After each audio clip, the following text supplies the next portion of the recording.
We're not equipped to handle her care. The words were spoken with the flat, emotionless finality of a weather report, a simple statement of fact delivered by my son to the discharge coordinator. I remained motionless in the wheelchair, my gaze fixed on a crack in the linoleum floor, a tiny fissure that seemed to mirror the one splitting my world apart. My own son, Julian, stood just beyond the threshold of the Naval Rehabilitation Wing, a place where for 3 agonizing months I had relearned the cartography of my own body, how to guide a fork to my mouth with hands that trembled like leaves in a storm, how to pull on a shirt over a spine fused together with titanium and prayers. They hadn't even bothered to wheel me into the hallway. They spoke about me as if I were a piece of damaged cargo, a logistical problem they were declining to accept. My daughter, Amelia, stood beside him, her arms crossed, a portrait of impatient martyrdom. Julian, meanwhile, kept glancing at his phone, his thumb swiping through a life that clearly had no room for a broken mother. The coordinator, a woman with weary but kind eyes, glanced at me, a flicker of something raw, a mix of pity and fury in her expression. "We can arrange for in-home nursing support, Mr. Vance," she offered, her voice gentle. "There are excellent programs available." Amelia scoffed, a tiny, almost inaudible sound of contempt. "His schedule is impossible," she said, her voice dripping with a manufactured stress. "And my work, it's just not feasible. It wouldn't be safe." Safe for whom, I wondered, the thought a cold, sharp stone in my throat. Safe for their pristine lives, their uninterrupted social calendars, their carefully curated images of success. They departed moments later, leaving the discharge forms unsigned on the counter. There were no hugs, no murmurs of "get well soon," just the jingle of car keys and the decisive click of the door shutting behind them. I did not weep. The woman who had commanded a guided missile destroyer through contested waters did not cry in front of subordinates. I asked the nurse to wheel me back to my room, and there, under the sterile hum of the fluorescent lights, I let the silence settle. But it wasn't the silence of defeat. It was the calm, focused silence of a strategist repositioning her pieces on the board. I pulled out my phone, opened an app, and pressed play. The audio was crystalline, captured by the tiny recording device I'd clipped to the lapel of my robe. Their voices, laced with the venom of convenience, filled the quiet room. This was not the first time they had made me feel like a ghost in my own life. It was, however, the first time I had irrefutable proof. Exactly 58 minutes later, KGN Seattle broke from its regularly scheduled programming for a special report. The anchor's voice was grave. "Tonight, we honor a true American hero. Retired Navy Captain Eleanor Vance, age 68, has been awarded full compensation under the newly ratified Phoenix Initiative." The screen filled with my official portrait, the stern, decorated officer I once was. Captain Vance, who served for 30 years and was awarded the Navy Cross for her actions during a classified mission in the South China Sea, will receive a compensation package from the Department of Defense valued at $9.2 million, along with a deeded coastal estate in Oregon for her service and a career-ending injury sustained during a high-risk training simulation. My name, my face, my story, stripped of their narrative and presented to the world in its unvarnished truth. The first voicemail was from Julian, his voice a frantic, unrecognizable blend of shock and feigned concern. Then a string of texts from Amelia, each one more desperate than the last. By nightfall, they were at the door of the small, temporary apartment I'd arranged, clutching gas station bouquets with the price tag still visible through the crinkling cellophane. "Mom, we're so sorry," Amelia began, her performance honed by years of curating her life for social media. "We were just so overwhelmed. We didn't understand." "We thought you needed space," Julian added, the lie so bald it was almost comical. "Space. What I needed was a hand to hold. What I needed was for my children to see the woman who raised them, not the liability in the wheelchair. What I needed was for them to love me when all I had to my name was a box of service medals and a mountain of medical debt. I remained on the porch, a thick wool blanket across my legs, and told them they could sit on the steps. The door to my home remained closed. People like them operate under the assumption that betrayal has no statute of limitations, that a well-timed apology can reset the board. But I had already made my move.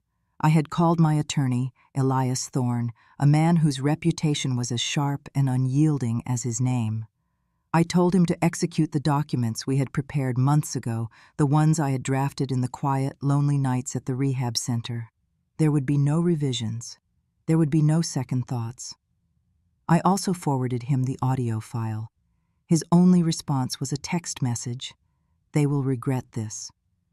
The next morning, my story was on every major network. I gave a single brief interview from my porch, speaking not of anger, but of dignity, of service, of the quiet horror of being deemed disposable by the very people you created. The world listened, but my children watched.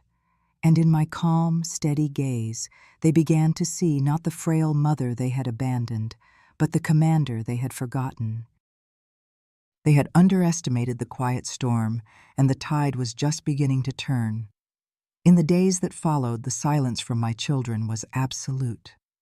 The frantic calls and pleading texts ceased, replaced by a deep, unnerving quiet. It was the silence of cornered animals assessing their options. But I was not waiting for their next move. I was executing my own. My first call was to the Department of Veterans Affairs. My discharge classification had been quietly upgraded weeks before, a detail I had withheld. The compensation package was not a surprise windfall. It was the result of a year-long appeal I had managed myself from a hospital bed. I finalized the transfer details for the funds and the deed to the Oregon property, a rugged, windswept estate that had been held in a federal trust, waiting for a veteran with my specific clearance and service record. I was, it turned out, the last surviving candidate who met the criteria. My second call was to Elias Thorne. By the end of our conversation, the codicils to my will were drawn up, witnessed, and filed. The original document, which had split everything evenly between Julian and Amelia, was now void. My entire estate, including the new assets, was to be placed in an irrevocable trust. Its sole beneficiary, the Aegis Project, a nonprofit I had co-founded to provide legal and housing support for female veterans navigating betrayal and abuse. Elias didn't question my resolve. He already knew the depths of their treachery. That afternoon, I meticulously reviewed every document from my hospitalization. Every bill Amelia had signed with a forged power of attorney to access my insurance funds. Every rerouted federal notification my son had redirected to his own email address, hoping I wouldn't see the mounting debt notices. These were not the actions of overwhelmed children. This was a calculated long-term strategy of asset stripping. They had viewed me not as their mother, but as a failing institution to be quietly liquidated before it became a drain. My third call was to an old contact from my intelligence days, a journalist named Maya, who now ran a formidable independent media consultancy. I sent her everything, the hospital documents, the audio file from the discharge, and Elias's summary of their financial manipulations. She called me back within the hour, her voice tight with professional fury. "Eleanor," she said, "this isn't a family drama. This is a warning." I gave her my permission to use it all, under one condition. The story was not to be about me, the victim. It was to be about what happens when people mistake a quiet sea for a calm one. Within 48 hours, the story erupted. The headline was stark and brutal: "Decorated Navy Captain Betrayed by Her Own Children." The narrative, supported by leaked financial records and the chilling audio, was undeniable. The Aegis Project was suddenly trending on social media. Donations poured in, but more importantly, so did stories. Letters arrived from women all over the country, veterans, mothers, daughters, who had been silenced, dismissed, and discarded. Each letter was a testament, a validation that my fight was not just my own. Elias publicly filed the new will, attaching the damning evidence as exhibits to my statement of intent. It was an ironclad fortress of legality. Julian's lawyer sent a cease and desist letter, citing slander and emotional distress. Elias forwarded it to me with a one-line note. Let him try. Discovery will be a bloodbath. I drove myself to the courthouse that Friday, my car retrofitted with hand controls. I filed for, and was granted, a restraining order against both of my children. It wasn't about spite. It was about strategy. Their desperation made them unpredictable, and I would not be caught off guard again. As I left the courthouse, a woman I didn't know, perhaps in her late 60s, gently touched my arm. She didn't say her name. She just looked me in the eyes and whispered, "Thank you." That evening, I sat in my study, the new house in Oregon being prepared for my arrival, the funds secured in the trust. I was alone, but for the first time in years, I was not lonely. Alone didn't mean powerless. It meant no one was standing in my way. The war was over. The restoration had begun. The second interview with KGN Seattle was different. They didn't come to my home. They sent a black town car to take me to their downtown studio. The producer explained their inboxes had been deluged. Viewers wanted to know more, not about my medals, but about my decision. They weren't looking for an inspirational hero. They wanted to understand the cold, hard mechanics of drawing a line in the sand. We went live at 6 o'clock. The segment opened with the hallway audio from the rehab center. "We're not equipped to handle her care." As the clip played, I watched my son on the monitor, his gaze fixed on his phone, and my daughter, her arms crossed in a posture of bored defiance. I sat there, a silent figure in a wheelchair in the background. The host, a sharp young journalist named Marcus, turned to me. "Captain Vance," he asked, his voice gentle, "what was going through your mind in that moment?" I looked directly into the camera. "I realized," I said, my voice even and clear, "that my children had mistaken my kindness for weakness for far too long. And I was done correcting them in private. I didn't yell. I didn't list their sins. I let the evidence speak. I changed my will not to punish them, but to correct an error in my own judgment. I had operated under the assumption that a mother's love was unconditional, but it turns out conditions appear very quickly when money and inconvenience are on the table." The interview went viral. Within a day, it had millions of views. The public response was a tidal wave. Then the internet did what it does best. It started digging. An old video surfaced of Amelia on a boozy Instagram Live with friends, laughing about her inheritance starter pack and how she wouldn't have to work once I was gone. She called me brittle, a word that stung with its casual cruelty. Then a clip of Julian at a fintech conference appeared, where he made a glib remark about elderly parents being a high-risk, low-yield asset. In the context of the interview, the remarks were no longer jokes. They were confessions. Sponsors dropped Amelia's brand. The board of directors at Julian's startup called an emergency meeting. Their carefully constructed worlds began to crumble, not because of what I had said, but because of what they themselves had revealed. Elias informed me that a formal state inquiry had been opened into the potential misuse of my power of attorney. The hospital's billing system had flagged multiple attempts to authorize financial transfers from my accounts while I was in the ICU, all originating from Julian's IP address. The investigation was no longer a private matter. It was a criminal one. They responded with a joint statement on Amelia's last remaining social media platform, a polished, corporate-sounding apology about family complexities and the journey of forgiveness. The comments section was brutal. The internet has a long memory and little patience for insincerity. The donations to the Aegis Project tripled. But more importantly, the stories kept coming. Women who had been financially exploited, emotionally abandoned, and systematically erased by their own families were finding a voice. The narrative had shifted. This was no longer about one woman's betrayal. It was about a silent epidemic of elder abuse, and I had become its unwilling but unyielding face.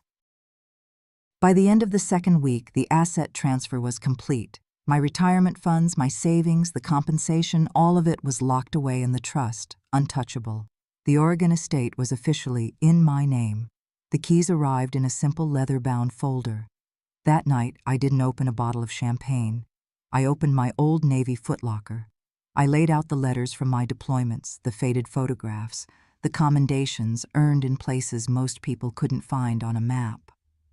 I remembered the woman I was before I became their mother, the captain, the leader, the survivor. The drawer where my old will had been kept was now empty. It had not been lost. It had been rewritten, reclaimed. And for the first time in a very long time, it was truly mine. The call came from Julian himself. He didn't knock. He didn't text. He simply appeared on my porch one crisp autumn afternoon, looking smaller than I remembered, stripped of his usual arrogance. The sharp suit he wore seemed to hang off him, and the lines around his eyes spoke of sleepless nights. He looked like a man who had lost a war he never even knew he was fighting. I let him in. He stood awkwardly in the entryway of the Oregon house, a place he had only ever seen in news reports. His eyes scanned the room, the shelves filled with books on maritime law and history, the framed flag from my decommissioning ceremony, the faint scent of cedar and salt in the air. "You destroyed us," he said. It wasn't an accusation. It was a statement of fact, hollow and brittle. "No, Julian," I replied, my voice calm. I felt no anger, only a vast cold clarity. "You abandoned me." I let the words hang in the space between us. "You stood in a hospital corridor and declared me a piece of furniture you no longer had room for. You did that in front of strangers while I was still healing from surgery. You left me." His gaze fell to the floor. "You made sure the world saw it. I made sure the world saw the truth you tried to hide." He finally looked at me, and for a fleeting, painful moment, I saw the boy I once knew, the one who used to run to me with scraped knees and tear-streaked cheeks, the one who had promised he would always take care of me. That flicker of memory was the hardest part. "This isn't revenge," I said, my voice softening slightly, but not with pity. "This is restoration. You forgot who I was. You assumed that because I was injured, because I was quiet, that I had ceased to be the woman who raised you. But I served my country for 30 years. I have navigated storms you can't even imagine. And I gave you everything. You wrote me out of your life long before I wrote you out of my will." I walked to the door and opened it. "It's done, Julian. The estate is sealed. The foundation is my life's work now. There's nothing for you here." For a second, I saw something shatter behind his eyes. It wasn't remorse. It was the stark realization that he had gambled everything on my weakness and had lost to my strength. He walked past me without another word, out into the fading afternoon light. I stood in the doorway and watched him go, his shoulders slumped in defeat. After I closed the door, I didn't feel triumphant. I didn't feel the bitter satisfaction of revenge. I simply felt clear. The final confrontation hadn't been a fiery battle, but a quiet, icy conclusion. Not all victories are loud. Some are just the silent, steady confirmation that you are no longer afraid to be alone. In the months that followed, I poured my energy into the Aegis project. The small building we acquired by the old pier became a haven. We didn't offer therapy in the clinical sense. We offered space. Space for women to speak without being interrupted. Space to be tired without being called a burden. Space to grieve without being told to be strong. One woman, a former Army medic named Delia, came every week for 2 months before she spoke a single word. Then one day, she quietly told the group how her children had cashed her disability checks and told her she was imagining her pain. When she finished, another woman reached out and took her hand. No one offered advice. They offered presence. That was the core of our mission. A letter arrived one day from Amelia's ex-husband. He wrote that he was sorry, that he had seen the cruelty for years but had been too weak to stand up to it. He included a check, a donation to the project. I put it in the foundation's account without comment. Forgiveness wasn't a currency I dealt in anymore, but I recognized the gesture for what it was, a man trying to find his own way back to solid ground. On the 1-year anniversary of my discharge day, I walked down to the beach at dawn. The Oregon coast was raw and beautiful, the waves crashing against the black volcanic rock. I took the folded, creased hospital discharge form from my pocket, the one they had refused to sign. I didn't need it as evidence anymore. My life was the evidence. I lit a small fire in a metal drum I kept for this purpose and dropped the paper into the flames. It curled, blackened, and rose into the morning sky as ash. I was not healed, not entirely. That word felt too neat, too final. But I was healing, actively, powerfully. In the space between grief and peace, I had found a freedom I'd never known. Not the freedom to escape my past, but the freedom to stand firmly in my present and to build a future that was, at last, entirely my own. My story was no longer about the family that had tried to erase me. It was about the community I was building, a legacy forged not from blood but from shared resilience. It was a reminder that the most powerful fortresses are not built of stone, but of women who have been broken and have chosen to stand together, shielding each other from the storm.